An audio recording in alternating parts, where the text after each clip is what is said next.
نحمده ونصلي على رسوله الكريم اما بعد فاعوذ بالله من الشيطان الرجيم بسم الله الرحمن الرحيم رب اشرح لي صدري ويسر لي امري واحلل عقدة من لساني يفقهوا قولي۔ السلام علیکم ورحمۃ اللہ وبرکاتہ۔ ناظرین، پروگرام شہر رمضان کے ساتھ آپ کی خدمت میں حاضر ہوں۔ آج ہم توبہ اور استغفار کے بارے میں بات کریں گے۔ گزشتہ پروگرام میں ہم نے اخلاص پر بات کی، نیت کے صاف ہونے اور ہر کام کو صرف اور صرف اللہ کی خاطر کرنے کے بارے میں، کیونکہ اللہ سبحانہ و تعالیٰ اس کام کو قبول نہیں کرتا۔ وہ عمل اللہ کے نزدیک کوئی اہمیت نہیں رکھتا جو اللہ کے لیے نہ کیا گیا ہو۔ لیکن ہم انسان ہیں، ہم سے غلطیاں ہوتی ہیں، اور قدم کی پھسلن سے زیادہ بعض اوقات سوچ کی پھسلن ہوتی ہے۔ سوچ میں کس وقت کیا چیز شامل ہو گئی، بعض اوقات انسان خود بھی اس سے آگاہ نہیں ہوتا۔ اسی لیے اللہ سبحانہ وتعالیٰ نے ہم پر رمضان کے روزے فرض کیے تاکہ ہمارے اندر تقویٰ پیدا ہو۔ تقویٰ انسان کے اندر ایک کانشیسنس پیدا کرتا ہے، شعور پیدا کرتا ہے، اور جب انسان کے اندر شعور آ جاتا ہے تو اسے اپنے گناہوں کا احساس بھی ہونے لگتا ہے، اسے اپنی غلطیوں پر ندامت بھی ہوتی ہے۔ اور انسان تو ہے ہی خطا کا پتلا، بھول چوک اس کے ساتھ ہے، ہر لمحہ کچھ نہ کچھ ہوتا ہی رہتا ہے۔ ایسے میں انسان کیا کرے؟ کیا گناہوں کا بوجھ اپنے اوپر لادتا رہے اور اس بوجھ کے تلے دبا رہے، اور پھر اس بوجھ کی وجہ سے طرح طرح کے ڈپریشن اور غم اور دکھ کا شکار رہے؟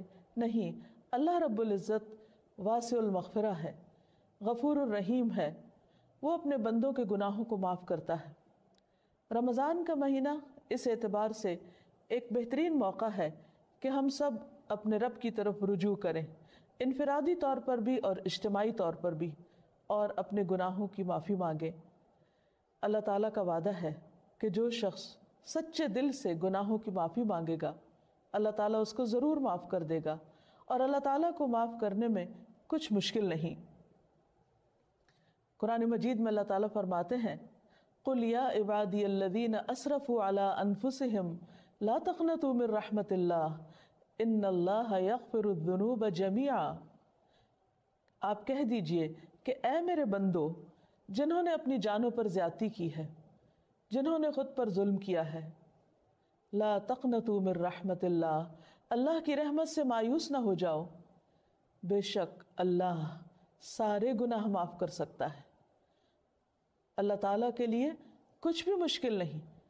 ضرورت اس بات کی ہے کہ بندہ سچے دل کے ساتھ، پورے اخلاص کے ساتھ اللہ تعالیٰ کی طرف رجوع کرے۔ ویسے تو رمضان بذات خود گناہوں کے کفارہ کا ذریعہ ہے۔ حدیث میں آتا ہے، نبی صلی اللہ علیہ وسلم نے فرمایا، وَرَمَضَانُ إِلَى رَمَضَانَ مُكَفِّرَاتٌ مَا بَيْنَهُنَّ إِذَا اجْتُنِبَتِ الْكَبَائِرُ۔ ایک رمضان دوسرے رمضان تک اپنے درمیان ہونے والے گناہوں کو مٹا دیتا ہے جبکہ کبیرہ گناہوں سے اجتناب کیا جائے۔ اسی طرح جب انسان ایمان اور احتساب کے ساتھ روزہ رکھتا ہے، وہ بھی اس کے گناہوں کی بخشش کا ذریعہ بنتا ہے۔ راتوں کا قیام بھی بخشش کا ذریعہ بنتا ہے۔ لیکن اس کے ساتھ ساتھ انسان کو پورے شعور کے ساتھ، پورے احساس کے ساتھ خود اللہ کی طرف رجوع کرنا چاہیے اور اپنے گناہوں کی معافی مانگنی چاہیے، خصوصاً کبیرہ گناہ، ان کے لیے معافی مانگنا ضروری ہے۔ اللہ تعالیٰ سے توبہ کرنے کا ایک طریقہ بھی بتایا گیا، اور وہ یہ کہ انسان اپنے گناہوں پر نادم ہو، شرمندہ ہو، ان کا اعتراف کرے، ان کو مانے، اور پھر آئندہ نہ کرنے کا وعدہ کرے، اور پھر اپنی زندگی کی اصلاح کر لے۔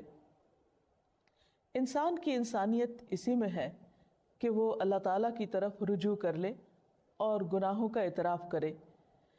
انسان اور شیطان میں یہی فرق ہے۔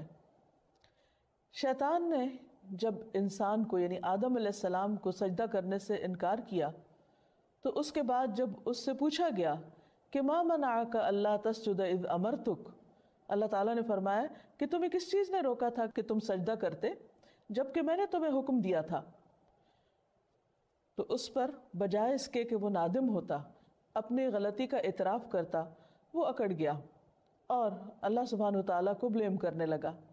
اس کے برعکس آدم علیہ السلام سے جب خطا ہوئی اور وہ بھول کر جنت کا وہ پھل کھا بیٹھے جس کے کھانے سے ان کو روکا گیا تھا، تو جب انہیں اپنی اس بات کا احساس ہوا کہ انہوں نے درست نہیں کیا اور ان سے جنت کا لباس اتروا لیا گیا، تو وہ فوراً اپنے رب کی طرف پلٹے اور انہوں نے اعتراف کیا اور دعا کی، ربنا ظلمنا انفسنا وان لم تغفر لنا وترحمنا لنکونن من الخاسرین، کہ اے ہمارے رب، ہم نے اپنی جانوں پر ظلم کیا اور اگر تو نے ہمیں معاف نہ کیا اور ہم پر رحم نہ کیا تو ہم ضرور نقصان اٹھانے والے ہو جائیں گے۔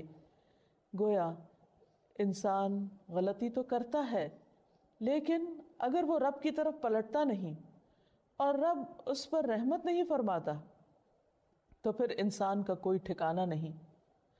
روزے کی حالت میں انسان کو اپنے آپ کا جائزہ لینے کا موقع ملتا ہے، کیونکہ بہت سی مصروفیات اور مشغولیات سے، خصوصاً کھانے پینے کی مشغولیت سے فراغت پانے کے بعد جب روزے کی حالت میں، بھوک کی حالت میں اس کو اپنا محاسبہ اور اپنا جائزہ لینے کا موقع ملتا ہے تو اپنی چھوٹی بڑی بہت سی خطائیں، بہت سی غلطیاں یاد آنے لگتی ہیں۔ ایسے میں انسان کا کام یہ ہے کہ انسان اپنی ہر غلطی پر اللہ تعالیٰ سے توبہ کرے اور دن میں کثرت کے ساتھ استغفار کرتا رہے، اللہ سبحانہ وتعالیٰ کی طرف رجوع کرتا رہے، خاص طور پر روزے کی افطاری کے وقت اور پھر سحری کے وقت، کیونکہ سحری کا وقت توبہ استغفار کا وقت ہے۔ قرآن مجید میں اللہ تعالیٰ اپنے بندوں کی خصوصیت بیان کرتے ہیں، وَبِالْأَسْحَارِ هُمْ يَسْتَغْفِرُونَ، اور سحری کے وقت وہ استغفار کرتے ہیں۔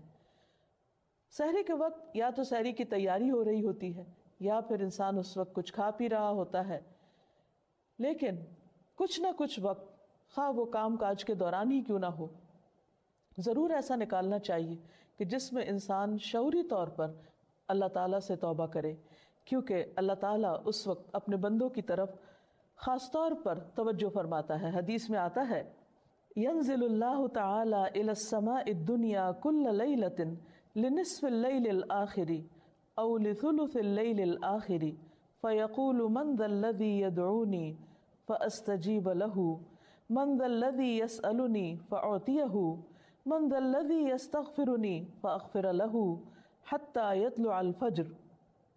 اللہ تعالیٰ ہر رات کو آدھی رات یا ایک تہائی رات کے آخری حصے میں آسمان دنیا پر نزول فرماتے ہیں اور ارشاد فرماتے ہیں کہ کون ہے جو مجھ سے دعا مانگے اور میں اس کی دعا قبول کروں، کوئی ہے جو مجھ سے سوال کرے کہ میں اسے عطا کروں، کون ہے جو مجھ سے استغفار طلب کرے اور میں اسے بخش دوں، یہاں تک کہ فجر طلوع ہو جاتی ہے۔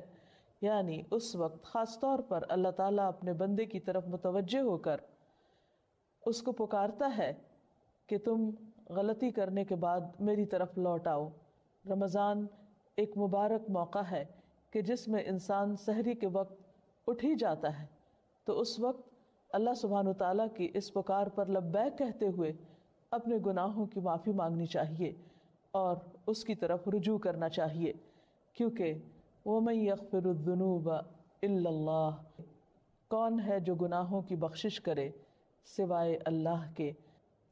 ہم میں سے کون ہے جو یہ دعویٰ کرے کہ اس سے کبھی کوئی غلطی نہیں ہوئی یا اس نے کوئی گناہ نہیں کیا؟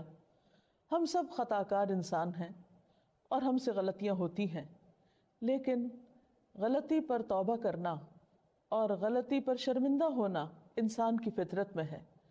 اگر انسان اس فطرت کو مسخ نہ کر دے تو جو ہی کوئی گناہ ہوتا ہے انسان کا ضمیر فوراً ہی اسے آگاہ کرتا ہے کہ تم سے غلطی ہوئی ہے اور انسان اپنے رب کی طرف پلٹنا چاہتا ہے، لیکن بعض اوقات انسان کا نفس اس کو دھوکہ بھی دے جاتا ہے اور بجائے اس کے کہ انسان غلطی کا اعتراف کرے، انسان اپنی غلطی پہ پردہ ڈالنے لگتا ہے، اس کو جسٹیفائی کرنے لگتا ہے اور پھر غلطی پہ غلطی کیے چلے جاتا ہے۔ کیونکہ ہوتا یہ ہے کہ جب انسان ایک گناہ کر لیتا ہے، اللہ کی ایک حرمت کو پامال کرتا ہے، اللہ تعالیٰ کی ایک نافرمانی کرتا ہے، تو پھر اس کے بعد اس کی جھجک ختم ہو جاتی، اس کی حیا ختم ہو جاتی، پھر وہ دوسرے گناہ کے لیے دلیر ہو جاتا ہے اور پھر گناہوں کا سلسلہ چل پڑتا ہے. اور اگر انسان توبہ نہیں کرتا تو وہ ایک سیاہ نقطہ جو دل پر لگتا ہے ایک گناہ کی وجہ سے، وہ نقطہ پھیلنے لگتا ہے حتیٰ کہ گناہوں کے ساتھ پورا دل سیاہ ہو جاتا ہے اور پھر انسان کے اندر سے احساس بھی ختم ہو جاتا ہے. اس کے باوجود انسان کو مایوس نہیں ہونا چاہیے. جب تک انسان کی جان ہے، انسان کی سانس کا سلسلہ چل رہا ہے، اس کے لیے معافی کا دروازہ کھلا ہوا ہے. حدیث میں آتا ہے کہ ان اللہ یقبل توبۃ العبد ما لم یغرغر، اللہ تعالیٰ بندے کی توبہ قبول کرتا ہے جب تک کہ اس کے سانس اکھڑنے نہ لگے، یعنی دنیا سے رخصت نہ ہونے لگے، فوت نہ ہونے لگے. تو گویا ابھی اللہ تعالیٰ نے ہمیں جو زندگی اور یہ موقع دیا ہے، اس میں ہم واپس پلٹ آئیں، رجوع کر لیں، اللہ تعالیٰ کو راضی کر لیں اور کبیرہ اور صغیرہ دونوں طرح کے گناہوں سے معافی مانگیں. صغیرہ گناہوں کے کفارے کے لیے تو نماز، روزہ، حج، زکوٰۃ اور دیگر نیکیاں، امر بالمعروف نہی عن المنکر، یہ چیزیں انسان کے لیے کفارہ بن جاتی ہیں. لیکن خصوصاً کبیرہ گناہوں کے لیے خاص طور پر معافی مانگنا ضروری ہے. مثلا کبیرہ گناہ کیا ہے؟ مثلا اللہ سبحانہ وتعالیٰ کے ساتھ شرک کرنا، اور اس کے بعد والدین کی نافرمانی، والدین کو ناراض کرنا، ان کا دل دکھانا، ان کو پریشان کرنا، ان کی بات نہ ماننا. اللہ سبحانہ وتعالیٰ نے ایک نہیں کئی بار اپنے حق کے بعد انسانوں میں سے سب سے پہلا حق جس کا بتایا وہ والدین ہے. اور اللہ تعالیٰ کی رضامندی والد کی رضامندی میں ہے، اور اللہ تعالیٰ کی ناراضگی والدین کی ناراضگی میں ہے. والدین کو ناراض کرنا کبیرہ گناہ ہے، اور اگر انسان کی وفات اس حال میں ہو جاتی تو اس وقت تک معافی نہیں ہوگی جب تک کہ والدین معاف نہ کر دیں. حقوق و لباد کے سلسلے میں جو بھی حق تلفی ہوتی، خواہ والدین کی نافرمانی یا کسی اور کی، یہ بات یاد رہے کہ انسان کو اس وقت صرف اللہ تعالیٰ سے ہی نہیں، بندوں سے بھی معافی مانگنی ہوگی، یعنی بندوں کو بھی راضی کرنا ہوگا. والدین کے بعد باقی رشتہ دار، دوست احباب اور انسانوں میں سے کسی انسان پر بھی اگر کوئی ظلم یا زیادتی ہوئی ہو تو اس کے لیے توبہ استغفار اور اس کے ساتھ ساتھ اس بندے سے معافی مانگنا بھی ضروری ہے. اسی طرح زبان کے بہت سے گناہ کبیرہ گناہ ہیں، مثلا جھوٹ بولنا. اسی طرح غیبت، اور غیبت کیا ہے؟ کسی مسلمان بھائی کی پیٹھ پیچھے اس کی برائی کرنا، کسی پہ جھوٹا الزام لگانا، کسی کو طعنہ دینا، کسی کے بارے میں بدگمانی کرنا، کسی کا مذاق اڑانا، نقلیں اتارنا، یہ سب دوسروں کا دل توڑنے والی باتیں، یہ تہذیب کے دائرے سے نکلی ہوئی حرکتیں ہیں، اور ہمارا دین ان چیزوں کی قطعاً ہمیں اجازت نہیں دیتا. کسی کے ساتھ اختلاف کا ہو جانا، کسی کی بات کو ناپسند کرنا، یہ ہر انسان کا حق ہے، لیکن یہ سب کچھ دلیل کی بنا پر ہونا چاہیے، محض جذبات کی بنا پر نہیں. کہ ہم اگر کسی سے اختلاف کرتے ہیں تو پھر ہم اپنے لیے اس بات کو جائز کر لیں کہ جیسے چاہیں پھر اس کے ساتھ معاملہ کریں، یا جیسے چاہیں اس پر الزام تراشی کریں، اور پھر اس کے بعد خود کو سچا ثابت کر کے یا اپنے آپ کو مطمئن کر لیں، تو یہ بات جائز نہ ہوگی، یہ کافی نہ ہوگی. انسان کے لیے خود اس کا سب سے بڑا دشمن اس کا اپنا نفس ہے، اور انسان بعض اوقات باہر کے دشمن کو پہچان لیتا ہے لیکن اندر کے دشمن کو نہیں پہچانتا. جب وہ انسان کو غلطی پر تھپکیاں دے کر سلا دیتا ہے، یا اس کو مطمئن کر دیتا ہے، یا پھر اسے صرف دوسروں کے عیب دکھاتا رہتا ہے اور اپنے عیب بھلوا دیتا ہے. اس لیے بہت ضروری ہے کہ ہم ان تمام گناہوں، خواہ وہ جسم سے تعلق رکھتے ہوں، خواہ وہ دل سے تعلق رکھتے ہوں، خواہ وہ زبان سے تعلق رکھتے ہوں، ان تمام گناہوں پر نمبر 1 شرمندگی کا اظہار کریں، نمبر 2 ان کا اعتراف کریں، نمبر 3 آئندہ نہ کرنے کا وعدہ کریں، اور نمبر 4 اللہ رب العزت سے دعا کریں کہ وہ ان گناہوں کو ڈھانپ دے، ان کو ہمارے نامہ اعمال سے مٹا دے، اور ہماری توبہ کی وجہ سے ان گناہوں کو بھی ہماری نیکیوں میں بدل دے، کیونکہ اللہ تعالیٰ کے لیے کچھ بھی مشکل نہیں. قرآن مجید میں آتا ہے وَهُوَ الَّذِي يَقْبَلُ التَّوْبَةَ عَنْ عِبَادِهِ، وہ اللہ ہی تو ہے جو بندوں سے توبہ قبول کرتا ہے اور اس کو پسند کرتا ہے کہ بندے اللہ کی طرف رجوع کریں۔ وَيَعْفُو عَنِ السَّيِّئَاتِ، اور وہ خطاؤں سے یعنی صغیرہ گناہوں سے درگزر کرتا ہے۔ وَيَعْلَمُ مَا تَفْعَلُونَ، اور وہ جانتا ہے جو کچھ بھی تم کرتے ہو۔ یعنی ہمارا کوئی بھی عمل، خواہ وہ چھوٹا ہو یا بڑا، تنہائی میں کیا ہوا ہو یا سب کے سامنے، اللہ سے تو چھپا ہوا نہیں، پھر اس کے فرشتے لکھ بھی رہے ہیں۔ اس لیے بہت ضروری ہے کہ اللہ کے حضور حاضر ہونے سے پہلے ہی ہم اپنے ان گناہوں کو اپنے نامہ اعمال سے اپنے آنسوؤں کے ساتھ دھو ڈالیں اور عجز و انکساری کے ساتھ اللہ کے حضور جھکیں اور زبان سے بھی استغفار کرتے رہیں۔ اور اس کے لیے خاص طور پر استغفر اللہ، اللہم اغفر لی اور استغفار کی دیگر دعائیں پڑھنا بھی فائدہ مند ہے۔ اللہ تعالی ہمیں عمل کی توفیق عطا فرمائے۔